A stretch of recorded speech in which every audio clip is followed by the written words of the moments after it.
Hi, I'm Nick with Rising Sun Pools, and I'm going to show you how to sync your lights in your swimming pool. So first, with the ProLogic system, you're going to go to their main screen as you open the box, and you're going to select your pool, and as you go over, you're going to tap into the system, and it's going to show all your functions that you can mess with. You're going to hit the UCL. It's going to have a little light bulb on it. And down here in the bottom right-hand corner is arrows going separate ways. What that is, that's your syncing button. So you're going to hit that, and you're going to get this little circle going around, tell you like may take a minute to sync everything up.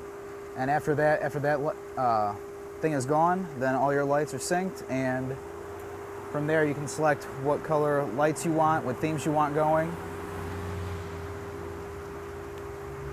So now that they're all done with that, you can see that you have all kinds of themes to go with: Tranquility, USA, Gemstones, whatever you're looking for.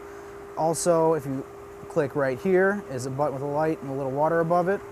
There you can select just colors. So you can select themes, you can select colors, whatever you want in your swimming pool.